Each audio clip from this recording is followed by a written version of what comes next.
Bonjour chers développeurs, c'est un plaisir renouvelé de vous retrouver encore dans cette partie. Nous allons continuer avec la mise en place. Alors tout à l'heure nous avons créé les fichiers, là c'est bon, c'est parfait. Je vous avais parlé de notre petite boîte que nous allons créer.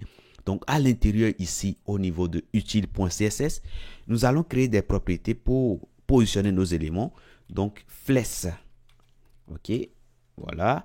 Après ça nous allons créer également les propriétés que nous voulons assigner pour gérer le positionnement de nos éléments. Donc, position. Après, nous allons également créer les propriétés display. Display. Et après, on peut également créer quelques propriétés de typographie. OK? Typographie. Voilà, tout simplement. Alors, qu'est-ce qu'on aura besoin souvent de faire? On va souvent besoin de créer des boîtes flexibles. Vous êtes d'accord avec moi? Donc, du coup, nous allons mettre ici flèche. Hein, voilà, un nom de classe, hein, tout simplement. Et voilà, on mettra flèche et on mettra display flèche. Alors, le but de faire ainsi, c'est que demain, si on va vouloir rendre une boîte flexible, ben, on a simplement qu'à donner une classe flèche, tout simplement, à l'élément. Et bref, tout passe bien, ok? On n'aura plus à aller cibler l'élément, commencer par donner display flèche. Il suffira simplement de mettre classe, une classe sur l'élément, mettre flèche, et c'est tout, ok? Voilà. On aura besoin également d'étirer nos éléments, ok? Donc, je mettrai ici flèche 1, par exemple, ok? Et là, qu'est-ce qu'on va faire ici? Ben, on mettra tout simplement ici flèche 1, tout simplement, ok? Voilà. Et si vous voulez, je me permets, je duplique un peu tout ça, hein, 2 à 3 fois. Et qu'est-ce qu'on va faire ici maintenant? Ben, en deuxième position là, ben, nous allons mettre là et là. On mettra 2, ok? Là et là. Attention, attention, voilà. Alors, j'étais ici, hein, donc là. Et attention, je pense qu'il y a quelque chose qui ne va pas chez moi ici. Voilà, donc là et là, ben, je mettrai 3, ok? Là, c'est bon. Ici et ici, je mettrai 4, ok? Voilà. Là, attention, là, c'est plutôt 4. Voilà. Et ici et là, ben, je mettrai tout simplement 5. Alors, on aura besoin également de mettre un peu d'espace entre nos éléments flexibles. Hein.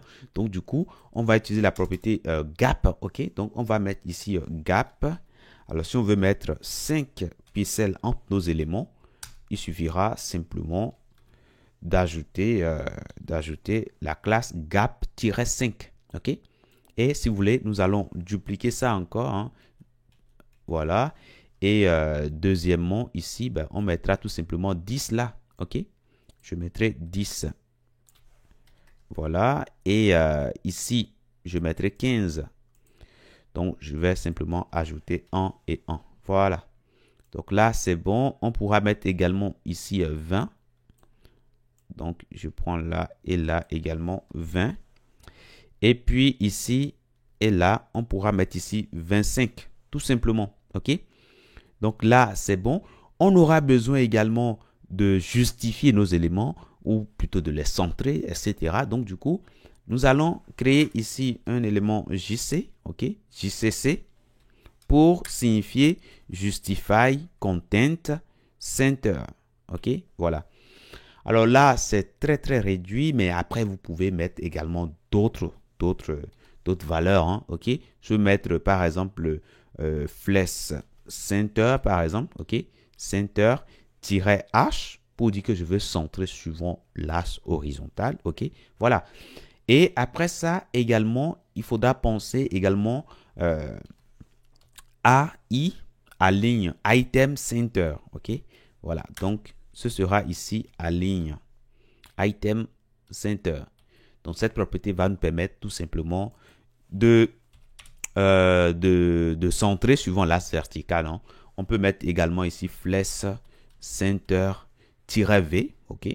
Voilà. Donc, soit vous utilisez directement ceci, ou bien vous utilisez ça. Et dans tous les cas, ça fonctionne. Ok. Donc là, c'est bon. Pour l'instant, pour les propriétés sur flèche, on peut dire que c'est bon. Hein. Maintenant, au niveau du positionnement maintenant, alors, il y a le positionnement relatif. Donc, je mettrai ici relative. Et là, je mettrai à l'intérieur, qu'est-ce que je mettrai? Allez, je mettrai tout simplement position relative. Relative. Là, c'est bon. Si vous me permettez, on duplique 2 à 3 fois. Nous avons le positionnement absolu. OK? Donc, je mettrai la absolute. Absolute. Voilà. Nous avons le positionnement fils. Donc, on mettra ici ficide. Nous avons le positionnement sticky. OK? Donc, je prends là et là. Sticky. Sticky. Voilà. Pour dire qu'on veut positionner fils à partir d'une position donnée. Et la position, il faudra préciser. OK? Pardon, le niveau, il faudra préciser avec les top, left, etc. Donc, ça, pour l'instant, c'est bon. Les displays maintenant. Alors, donc, ici, je mettrai ici point known. OK? Lorsqu'on mettra known sur un élément, ça veut dire que on ne veut pas l'afficher. Hein.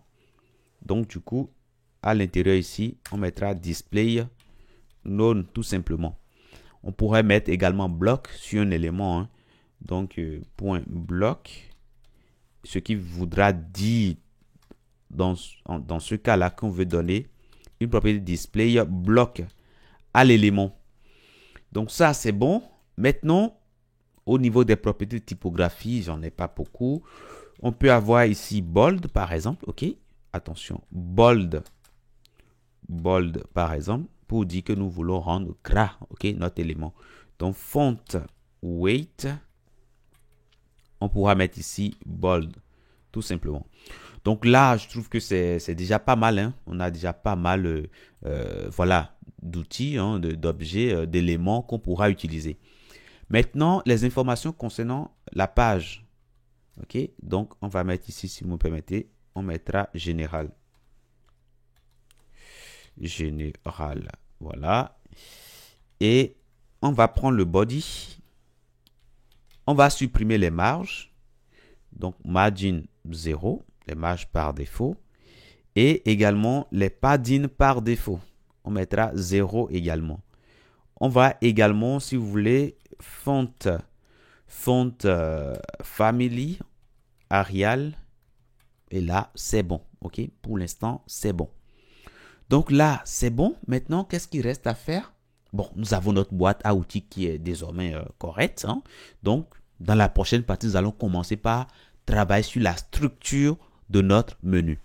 Je vous dis merci d'avoir suivi cette partie et à tout de suite dans la prochaine.